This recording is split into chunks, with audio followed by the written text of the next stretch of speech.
Hey guys, welcome to my YouTube channel. आज हम लोग शुरू करने वाले हैं एसएससी जेई का जो प्रीवियस ईयर 2018 का पेपर सॉल्व कर रहे थे उसका पार्ट सेकंड।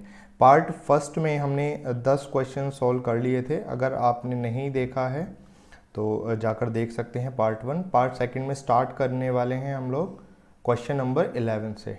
ठीक है, now see question number 11 is, see here, question number 11, what would be the total loss of 2 kVA transformer corresponding to maximum efficiency be provided that the transformer has iron loss of 150 watt and full load copper loss of 250 watt। ठीक है, तो क्या पूछना चाहता है वो, उसको पूछना है आपसे कि टोटल लॉस कितने होंगे अगर मैक्सिमम एफिशिएंसी हो। सी, in case of maximum efficiency, as you all know, iron loss is equal to copper loss, full load copper loss आप बोल सकते हैं at the maximum efficiency।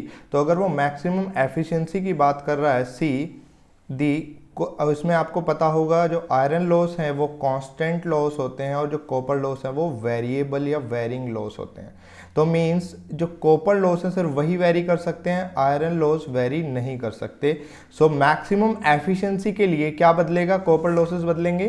तो देखिए जो कॉपर लॉसेस हैं वो 250 हैं, तो ये वेरी होके कितने हो जाएंगे 150, क्योंकि देखिए इस कंडीशन में क्या है 150 तो आयरन लॉस है और 250 वॉट क्या है कॉपर लॉस है। दोनों इक्वल नहीं है, तो दोनों जब इक्वल हो जाएंगे तो किसके इक्वल होंगे 150 के, ना कि 250 के, क्योंकि आयरन लॉस बढ़ा नहीं सकते आप, दैट्स वाई। तो यहाँ से जो टोटल लॉसेस की अगर मैं बात करूँ वो कितने हो जाएंगे, iron loss plus copper loss, तो यानी 150 प्लस 150 300 वॉट। सो यही आंसर होगा। ये बहुत अच्छा क्वेश्चन था, मतलब बिल्कुल बेसिक से अगर आप स्टिक रहेंगे तो आप ऐसे क्वेश्चंस को सॉल्व कर पाएंगे। Now see, coming to the question number 12, an alternator has 9 slots per pole, what is the value of pitch factor. तो सिंक्रोनस मशीन का क्वेश्चन है। Each coil span 8 slot pitch. See, देखिए वैसे तो अगर मैं इसमें ऑप्शन की ही आपको बात करूं, जो आपका पिच फैक्टर होता है उसकी वैल्यू के पी अगर आपने पढ़ा हो कॉस अल्फा बाई 2 होती है, लेकिन सी, और इसकी जो मैक्सिमम वैल्यू मैं आपको अल्फा की बताऊं, प्रैक्टिकल वैल्यू वो 30 होती है। तो 30/2 कितना करेंगे 15। प्रैक्टिकल तो देखिए क्वेश्चन जो होता है प्रैक्टिकल फ्रेम होगा, तो उसके अकॉर्डिंग आप डायरेक्ट भी हिट कर सकते हैं, यानी अब 30 का आधा 15 और उसके अप्रोक्सीमेट कौन सा आंसर है हमारा 10 डिग्री। बट फिर भी अगर आपको करना है तो यहाँ से अल्फा निकाल सकते हैं, alpha would be 180 degree upon slot पर पोल, स्लॉट पर पोल।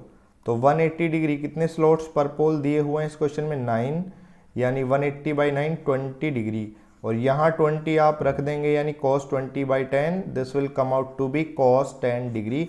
यही आपका आंसर होने वाला है। तो इसलिए मैं बोलता हूँ कई बार आप क्या करें, जो प्रैक्टिकल डेटा है उसको भी थोड़ा सा देख लें, उससे क्वेश्चन कई बार बिना कैलकुलेशन के आप सॉल्व कर सकते हैं। Now coming to the question number 13। So and the question number 13 here, which of the following is the function of the moderator. देखिए मॉडरेटर का फंक्शन, न्यूक्लियर पावर प्लांट अगर आपने पढ़ा है, क्या होता है मॉडरेटर का फंक्शन। सी, जो मॉडरेटर है उसका जो मेन फंक्शन है वो होता है स्लो डाउन। वो करता क्या है basically, slow down the speed of neutrons, slow down the neutrons speed, basically यही करता है, slow down the speed of neutrons. तो देखिए इसमें क्या होगा, ट्रांसफरिंग द हीट प्रोड्यूस, ये तो हो नहीं सकता। कंट्रोलिंग द चेन रिएक्शन, ये बिल्कुल बोल सकते हैं आप, controlling the chain reaction. Stopping बिल्कुल नहीं करता है, ना ही स्टार्टिंग करता है। हाँ, अगर आप बात करें जो चेन रिएक्शन की, तो स्टॉप चेन रिएक्शन अगर मैं बोलूँ, आपने पढ़ा होगा उसमें कंट्रोल रोड, ठीक है, वो करती है ये काम। कंट्रोल रोड अगर आपने देखी, उसको इन और आउट करते रहते हैं। और देखिए ये इंपॉर्टेंट क्वेश्चन है, कंट्रोल रोड में कई बार पूछता है किसकी बनी होती है, बोरोन और कैडमियम की। तो यहाँ से मैं ये दो क्वेश्चन भी इंपॉर्टेंट आपको बता रहा हूँ, बोरोन और कैडमियम की कंट्रोल रोड बनी होती है। और अगर बात है मॉडरेटर की, तो मॉडरेटर जो मिलेगा आपको ग्रेफाइट और हैवी वाटर का। ग्रेफाइट और हैवी वाटर। लेकिन दोस्तों इसकी अलग अलग कंडीशंस होती हैं कि किस टाइप का न्यूक्लियर पावर प्लांट है, उसकी डिस्कस हम करेंगे अगर मुझे कोई मौका मिलता है इसकी अलग से न्यूक्लियर पावर प्लांट पे वीडियो बनाने का। See now coming to the question number 14, a single phase circuits power factor can be measured with a और एन। अच्छा ठीक है, यानी अगर आपको पावर मेजर करनी है तो देखिए सबसे पहले तो पावर का पता होना चाहिए। पावर होती क्या है, real power V I cos Y. हालांकि ठीक है आप बोल सकते हो वोट मीटर से, अगर आप एनर्जी मीटर अलोन बिल्कुल भी नहीं कर सकते हैं क्योंकि एनर्जी मीटर से तो पावर मेजर नहीं होगी। Combination of volt meter, ammeter and watt meter, ठीक है। तो एंड वोल्ट मीटर अलोन नहीं, and this the combination of volt meter and ammeter, इससे पावर फैक्टर नहीं मिल पाएगा। और अगर मैं बात करूं टोटल कॉम्बिनेशन की तो किससे कैलकुलेट करेंगे आप, combination of volt meter, ammeter and watt meter की हेल्प से। Now the next question is, see the next question, the cheap and the temporary system of, मैंने वायरिंग में बताया हुआ है, अगर आपको नहीं पता है तो इसमें एक वीडियो है वायरिंग के ऊपर, उसमें प्रीवियस ईयर क्वेश्चन है तो उसमें आप जा सकते हैं, वहाँ आपको मिल जाएगा। मैंने वायरिंग के बारे में थोड़ा बहुत डिटेल दिया है। इंटरनल वायरिंग, सबसे जो चीप वायरिंग होती है वो क्लीट वायरिंग होती है, और सबसे जो महंगी वायरिंग होती है वो कॉन्डुइट या कंसील्ड कॉन्डुइट, इसका पूरा नाम होता है कंसील्ड कॉन्डुइट होती है। एक क्वेश्चन और मैं आपको यहाँ बता देता हूँ, ये क्या है कि अगर आपसे ये पूछे, आया भी हुआ है कि स्किल्ड लेबर किस में ज़रूरत पड़ती है, स्किल्ड लेबर में कौन सी टाइप की वायरिंग में, तो कॉन्डुइट वायरिंग में स्किल्ड लेबर की ज़रूरत पड़ती है। क्लीट वायरिंग के एप्लीकेशन होते हैं, जैसे आप फेस्टिवल पेंडल्स वगैरह लगाते हो या आर्मी के टेम्परेरी कैंप्स होते हैं, वहाँ हम क्लीट वायरिंग को यूज़ करते हैं। इसमें नॉर्मल सी ऐसे ग्रूव्स बने होते हैं, ये क्लीट बनी हुई है, फिर यहाँ क्लीट से आपको सिंपल वायर और क्लीट चाहिए, फिर ऐसे कनेक्शन करते करते आप आगे की तरफ बढ़ सकते हैं लाइक दिस, ऐसे फिर एक यहाँ क्लीट लगा दी सोन। बहुत ही सिंपल वायरिंग है क्लीट wiring. Now the next is here we have our next question number 16, if the copper loss of a transformer at half load is 400 watt, then the copper loss corresponding to full load. तो देखिए इसमें तो अगर आपको पता है कि जो कॉपर लॉस है वो आई स्क्वायर के प्रोपोर्शनल होते हैं, यानी इसमें आप नॉर्मल तरीके से कर सकते हैं कि जो लोड है वो 1/4 कर दिया है, यानी कॉपर लॉस आप बोल सकते हैं आई के स्क्वायर के प्रोपोर्शनल, या मैं बोल दूं लोड के स्क्वायर के प्रोपोर्शनल। तो देखिए उसी से आप रेशो निकालेंगे, तो अगर 400 वोट थे तो कितना हो जाएगा, इफ हाफ पे इतने थे तो फुल पे कितने हो जाएंगे 1600, क्योंकि स्क्वायर के प्रोपोर्शनल है। नॉर्मल है। फाइंड एच यानी मैग्नेटिक फील्ड इंटेंसिटी आपको निकालनी है, एम्पियर पर metre at the centre of a circular coil of dia इतनी एंड कैरिंग करंट इतनी। देखिए एच निकालना है आपको, कोई सर्कुलर ये दिया हुआ इसके सेंटर पर, और जो डाया है वो पूरी कितनी है 1 मीटर की डाया है। तो देखिए एच आपको निकालना है एम्पियर पर मीटर, एम्पियर तो आपको दिया हुआ है, सीधा कोई फॉर्मूले की भी जरूरत नहीं है, 2 एम्पियर है दिया हुआ है क्वेश्चन में, करंट ऑफ 2 एम्पियर अपॉन। अब देखिए बात करूं अगर मैं मीटर की, तो मीटर में आप यहाँ क्या पूरी लेंथ लेंगे इसकी, वो कितनी होगी 2 पाई आर, और आर आपको यहाँ से पता है 2 अपॉन, यानी ये पाई आर हो गया है, और आर आपको पता है 0.5 लोगे, और तो इसी तरीके से ये जो आंसर आएगा आपको निकल के 0.6366 आएगा, इसको आप चेक कर सकते हो।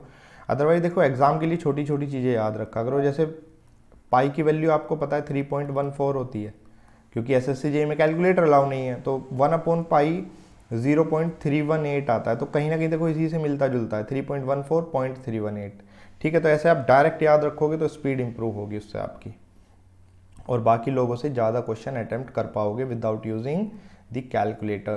Question number 18 is in the circuit shown if R is 0, ठीक है, आर इज 0 मतलब इसका कोई मीनिंग नहीं है, सिर्फ ऐसे ही दिया हुआ है, यानी सिंपल कैसा सर्किट है, इंडक्टिव सर्किट है। तो फेस एंगल तो आपको पता है इंडक्टिव के केस में जो फेस एंगल होता है वो कितना वोल्टेज और करंट के बीच 90 डिग्री, यानी अगर मैं बात करूं आई की, ये होती है आई लैग करती है वोल्टेज से, कितने फेस से 90 डिग्री फेस से, तो आंसर इसका सीधा हो जाएगा 90 डिग्री। हाँ अगर देखो दोनों आर और एल दोनों होते तो इसका आंसर होता लेस देन 90 डिग्री, हो कुछ भी सकता था, less than 90 degree.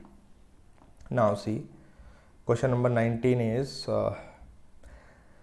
The resistive component of the rotor R2 offered to the backward rotating, देखिए बैकवर्ड स्लिप के बारे में आपको पता होगा, उसमें जो स्लिप हो जाती है वो 2 - s, यानी जो रोटर रेजिस्टेंस है, वैसे नॉर्मल बात करूं बिना बैकवर्ड यानी फॉरवर्ड की, वो होता है R2/s, लेकिन विद बैकवर्ड स्लिप ये हो जाता है R2/2 - s, बैकवर्ड वाली स्लिप।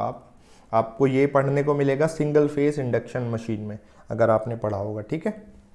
उसकी जो बेसिक प्रिंसिपल ही आता है कि उसमें 2 टाइप के टॉर्क बनते हैं, बैकवर्ड फॉरवर्ड, क्यों सेल्फ स्टार्ट नहीं होता है, क्यों कैपेसिटर लगाना पड़ता है, तो वहीं पे आपको शुरुआत में ही पढ़ने को मिलेगा ये, ठीक है। इसके बाद now question number 20 is when only current source is active in the circuit, find the current through 10 ohm resistor। तो देखिए करंट सोर्स अगर एक्टिव है, सी यहाँ से आप कर क्या सकते हैं, सिंपल KCL नोडल एनालिसिस लगा सकते हैं। मान लीजिए यहाँ आपने V वोल्ट एज्यूम कर लिया, सो V - 20/5 प्लस 2 एम्पियर करंट, ठीक है, जाने वाली करंट को पॉजिटिव लिख रहा हूँ मैं, और V/10 = 0। यहाँ से आप V अगर कैलकुलेट करेंगे, सो दिस विल बी 20/3, ये 20/3 एम्पियर आएगा। देखो अगर करंट निकालनी है 10 ओम, यानी ये करंट निकालनी है, तो वोल्टेज आपको पता चल गया है 20/3/10, यानी 2/3, तो कितना हो गया ये 0.66 एम्पियर। तो 0.66 एम्पियर इसका आंसर हो जाएगा। नॉर्मल KCL लगा के आप देख सकते हैं इसको। Now next is relate reluctance with the following, यानी रिलक्टेंस की यूनिट पूछना चाहता है वो। रिलक्टेंस की यूनिट देखिए, नॉर्मल फॉर्मूला अगर मैं बताऊं, φ यानी फ्लक्स होता है φ = mmf/रिलक्टेंस। तो यहाँ से रिलक्टेंस अगर आप निकालेंगे तो वो आएगा आपका mmf/फ्लक्स φ। mmf तो आपको पता होगा n × I, और φ तो NI, अगर मैं सिर्फ बात करूं I की, तो I होगा एम्पियर और इसकी यूनिट होगी वेबर, यानी एम्पियर पर वेबर अगर एक टर्न है। देखिए यानी इसकी दूसरी यूनिट ये भी हो सकती थी एम्पियर टर्न पर वेबर, अगर दिया हुआ होता तो वो भी सही होता, लेकिन ऑप्शन के अकॉर्डिंग क्या आप टिक करेंगे, ampere weber. Now see question number 23। In the question number 22nd, which of the following laws together is called iron loss? ये आपको पता होगा आयरन लॉस किस किस का कॉम्बिनेशन होता है, एडी करंट लॉस और हिस्टेरेसिस लॉस को, दोनों को मिला के क्या बोलते हैं, iron loss. Now second 23rd is in the speed time curve of a train, speed is and time in। देखिए स्पीड जो होती है, स्पीड टाइम कर्व अगर आपने पढ़ा होगा इसमें ट्रैक्शन वाले चैप्टर में, ट्रैक्शन चैप्टर में अगर आपने पढ़ा होगा, तो उसमें जो स्पीड टाइम कर्व बनता है उसमें ट्रेन की स्पीड हमेशा km/h में लेते हैं, और जो टाइम दिखाया जाता है एक्स एक्सिस पे वो किस में प्लॉट करते हैं, सेकेंड्स में, ठीक है। इस तरीके से कर्व बनता है, यानी इसका ऑप्शन हो जाएगा A. Now the question number 24th is identify the important feature of DC series motor. तो DC सीरीज मोटर, बाकी ऑप्शन देखते हैं, low starting torque, no, zero starting torque भी नहीं, मीडियम नहीं। सो ओनली एडवांटेज या important feature of the DC motor is that it has high starting torque, ठीक है, पता होगा आपको टॉर्क सीरीज मोटर में I² के प्रोपोर्शनल होता है, यानी वेरी हाई स्टार्टिंग टॉर्क। तो जहाँ आपको स्टार्टिंग टॉर्क हाई चाहिए हो वहाँ आप यूज़ करते हैं DC motor. Question number 25, 4F2D is an, यानी डिजिटल का क्वेश्चन है। तो देखिए ये एक हेक्साडेसिमल नंबर है 4F, क्योंकि आपको पता है उसमें लिख लेते हैं जैसे ABCDEF की फॉर्म में, यानी 10 11 12 15 तक ऐसे लिखते हैं, ठीक है। जैसे 0 1 0 1 है, ये किस में फॉर्म है, बाइनरी की फॉर्म में है, यानी हेक्साडेसिमल की फॉर्म में क्या है, अगर आपको कोई भी नंबर देखने को मिलता है ABCDEF टाइप से। Now the question number 26 we have 3 lamps are connected across 120 volt supply, यानी किस में कनेक्ट है, सीरीज में। तो मैं एक नॉर्मल सी फिगर बना, देखो हमेशा जब भी लैंप की बात करें तो यानी आप हमेशा क्या लिया करो, हमेशा रेजिस्टेंस माना करो, यानी 3 रेजिस्टेंस हैं, कनेक्ट हैं 120 वोल्ट की सप्लाई से, ठीक है। इट एंड टेक्स करंट 1.5, यानी टोटल करंट कितनी लेते हैं 1.5 एम्पियर, और सीरीज में आपको पता होगा करंट सेम रहेगी through out the system. If the resistance of 2 lamp, यानी कोई भी 2 लैंप हैं जिनका रेजिस्टेंस 30 ओम है, तीसरे का रेजिस्टेंस निकालना है, कितना होगा। देखिए बहुत नॉर्मल क्वेश्चन बन गया। अब आप देख सकते हैं जो यहाँ का वोल्टेज होगा वो निकाल लेंगे आई आर, क्योंकि सीरीज में करंट सेम है, यानी 45 वोल्ट आएगा। 1.5 इंटू 30 करोगे, फिर 1.5 इंटू 30 करोगे, ये भी 45 वोल्ट आएगा। 90 तो इधर हो गया, 120 में से 90 वोल्ट यहाँ चला गया, तो यहाँ कितना बचा 30, यानी ये जो 30 वोल्ट है, आई कितनी है सर्किट में 1.5, आर कितना है पता नहीं, तो आर की वैल्यू 20 ओम आ जाएगी। ठीक है, नॉर्मल सीरीज क्वेश्चन सर्किट का क्वेश्चन था ये। तो now coming to the question number 27। ठीक है, in the circuit shown pressure coil of the 2 volt meter is connected to, C pressure coil, ये करंट कोयल है, और ये वाली जो आपको दिख रही है ऐसे प्रेशर कोयल। और ऐसी क्यों बनाते हैं, क्योंकि इसका रेजिस्टेंस होता है वेरी हाई, ये आपको पढ़ेंगे आप मेजरमेंट में। तो देखिए प्रेशर कोयल जो कनेक्टेड है वो कौन से फेज से कनेक्टेड है, बी फेज से, यानी यहाँ भी कौन से फेज से कनेक्टेड है, बी फेज से। Of the 2 volt meter is connected to the B phase. Now here question number 28, the two bulb of rating 230, एक बल्ब 60 वोट का है और एक 100 वोट का, यानी बल्ब दोनों किस में कनेक्टेड हैं, पैरेलल में। मैंने बताया बल्ब को सिर्फ आप रेजिस्टेंस ही मानेंगे। कितना है, एक 60 वोट का बल्ब है, एक 100 वोट का। देखिए अगर आपको रेजिस्टेंस नहीं पता है, आप बल्ब में निकाल भी सकते हैं P = V²/R से, क्योंकि अगर आप कोई मार्केट से बल्ब लाएंगे खरीद के, तो उसके पीछे हमेशा क्या रेटेड वोल्टेज लिखा रहेगा, लाइक 220 वोल्ट, और क्या लिखी रहेगी उसकी पावर कितने वोट का है। तो इन दोनों से रेजिस्टेंस आप निकालेंगे, क्योंकि जो हमेशा कांस्टेंट होने वाला है। तो identify the correct statement, the 60 vote bulb will glow brighter, यानी ब्राइट और बात कर रहा है कि डार्क कौन सा बल्ब होगा। सी P = V²/R, देखिए पैरेलल सर्किट है, वोल्टेज तो कांस्टेंट है, तो P जो इन्वर्सली प्रोपोर्शनल होगा R के, यानी जिसका R ज़्यादा होगा उसकी पावर कंजम्पशन कम होगी, पावर कंजम्पशन कम होगी तो लो होगा, यानी पावर कंजम्पशन ज़्यादा होगी तो ब्राइट चलेगा। सी अगर मैं बात करूँ P = V²/R से, तो P 60 वॉट की कम है, सिंपल पावर कम है, तो यानी अगर मैं बात करूं जो रेजिस्टेंस है वो 60 वोट वाले का ज़्यादा है, किससे, रेजिस्टेंस ऑफ 100 वोट से। तो इसलिए आप नॉर्मली ये भी बोल सकते हो 60 वोट या ये 100 वोट वाले बल्ब की पावर ज़्यादा है, तो 100 वोट वाला बल्ब कैसा जलेगा, ब्राइटर जलेगा। ठीक है, जबकि सीरीज़ में ऐसा नहीं होता है, जो ज़्यादा पावर का सीरीज में बल्ब होता है आप नॉर्मल भी याद रख सकते हैं। देखिए बल्ब में 2-3 चीज़ें आप याद रखिए, एक तो जो पैरेलल में पावर कॉम्बिनेशन है वो सीधा सीधा एडअप हो जाएगा, P1 P2 सो ऑन, और जो सीरीज में पावर कंजम्पशन है वो इस तरीके से काम करेगा, 1/P1 + 1/P2 like this. But अगर मैं बात करूं ब्राइटर की, तो सीरीज के केस में जो जिसकी जब पावर ज़्यादा होगी वो ब्राइट नहीं होगा, जिसकी पावर लो होगी वो ब्राइट होगा, लेकिन पैरेलल में जितनी ज़्यादा पावर का आप लगाओगे उतना ही ब्राइट होगा। Now the question number 29, 2 couple coil L1 L2 दिया हुआ है आपका 0.5 henry, having coupling coefficient this turn ratio. देखिए जो इंडक्टेंस है मैं आपको बता दूं n² के प्रोपोर्शनल होता है, ठीक है, और फॉर्मूला भी होता है L का μ0 n² A/S। ये भी एक फॉर्मूला, इस पर भी कई बार क्वेश्चन आ चुके हैं, पिछले 3-4 सालों में तो बैक टू बैक मिल जाते हैं। ठीक है, ये फॉर्मूला है। अगर मैं बात करूं देखिए n² के प्रोपोर्शनल है, यानी यहाँ से L2/L1 किसके प्रोपोर्शनल होगा, n2² के। देखिए L1 L2 सेम है, 0.5 है, यानी यहाँ से n2/n1 निकाल लो, या n1/n2, 1:1 आएगा, यानी 1 रेशो आने वाला है।